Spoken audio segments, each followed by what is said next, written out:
হে everyone, আসসালামু আলাইকুম। Welcome back to my channel. আজকে আপনাদের জন্য নিয়ে এসেছি একদম পারফেক্ট পাটিসাপটা পিঠার রেসিপি। যে পিঠা ঠান্ডা হলেও শক্ত হয়ে যাবে না, কিংবা পিঠা বানানোর সময় ভেঙেও যাবে না, এবং উপরটা হবে একদম মসৃণ। তাই আর দেরি না করে চলুন আজকের রেসিপি শুরু করা যাক। প্রথমে আমি পিঠার জন্য খিরসাটা প্রস্তুত করে নিচ্ছি। এই জন্য এখানে নিয়েছি 2 লিটার ফুল ক্রিম দুধ। এই দুধটাকে জাল করে আমাদেরকে ঘন করে নিতে হবে, এবং কিছুক্ষণ পরপর এভাবে নেড়ে দুধের উপরে যে সরটা জমবে সেটা মিক্স করে দিতে হবে। এই পাশে একটা বাটিতে আমি 1.5 কাপ খেজুরের গুড় নিয়ে তার মধ্যে 1 কাপ গরম পানি দিয়ে দিচ্ছি। গুড়টা পানিতে গুলে যেতে যেতে এই পাশে একটা বাটিতে আমি 2.5 কাপ চালের গুঁড়ার সাথে 1 কাপ প্লাস 1/4 কাপ ময়দা নিচ্ছি। এখানে চালের গুঁড়ার সাথে ময়দাটা অ্যাড করাতে পিঠাটা যেমন খেতে নরম হবে, তেমনি ঠান্ডা হওয়ার পরে শক্ত হয়ে যাবে না কিংবা ভেঙে যাবে না, এবং পিঠাটা ফোল্ড করার সময়ও কিন্তু ভেঙে যাওয়ার কোনোই সম্ভাবনা থাকবে না। চালের গুঁড়ার সাথে ময়দাটা একবার মিক্স করে নিয়ে আমি এর মধ্যে আগে থেকে ভিজিয়ে রাখা গুড়টা দিয়ে দিচ্ছি। এরপরে 1 চা চামচ লবণ দিয়ে এটাকে আমি হাত দিয়ে মেখে নিচ্ছি, এবং সাথে অ্যাড করছি হালকা কুসুম গরম পানি। পানিটা আমি একবারই দিচ্ছি না, অল্প অল্প করে দিচ্ছি এবং মিক্স করছি। এখানে আমার টোটাল 2.5 কাপের মতো পানি লেগেছে। এই ব্যাটারটা আপনারা চাইলে হ্যান্ড হুইস্ক দিয়েও করতে পারেন, তবে আমি বলবো যে কোনো পিঠার ব্যাটার আপনারা যদি এভাবে হাত দিয়ে মেখে নেন তাহলে পিঠার রেজাল্টটা না খুব ভালো আসে। এবারে এই ব্যাটারটাকে আমি আধা ঘন্টা রেস্টে রাখছি। এইদিকে জাল হতে হতে আমার দুধটা অলমোস্ট অর্ধেক হয়ে গেছে।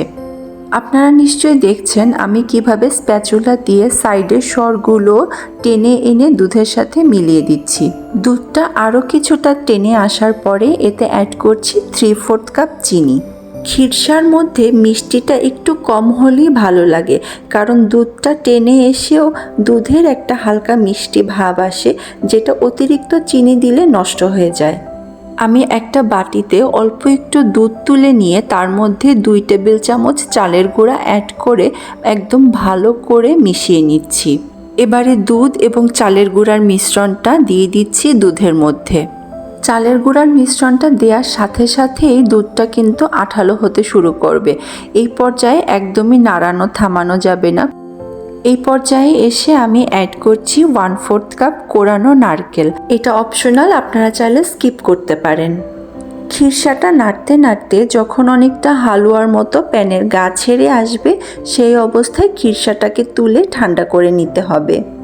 এবারে আমি একটা ননস্টিক প্যান একদম লো হিটে চুলায় বসিয়ে দিয়েছি।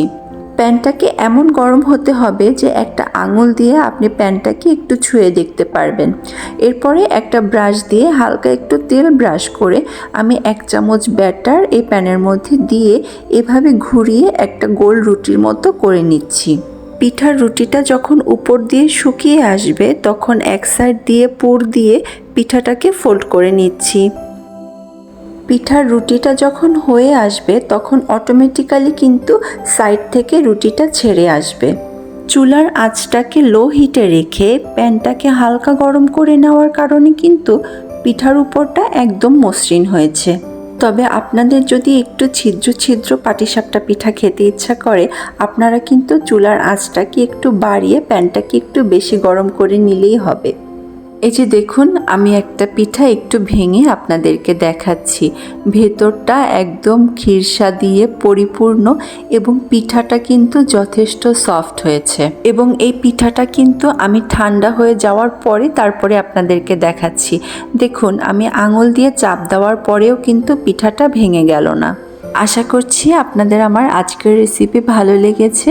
যদি ভালো লেগে থাকে তবে চ্যানেলটার পাশেই থাকবেন, লাইক শেয়ার সাবস্ক্রাইব করে পাশে থাকা বেল আইকনে একটা ক্লিক করে দিবেন, যার ফলে আমি নতুন কোনো ভিডিও আপলোড করলে তার নোটিফিকেশন চলে যাবে সবার আগে আপনার কাছে। সবাই অনেক ভালো থাকবেন, সুস্থ থাকবেন, নিজের প্রতি যত্ন নেবেন। আল্লাহ হাফেজ।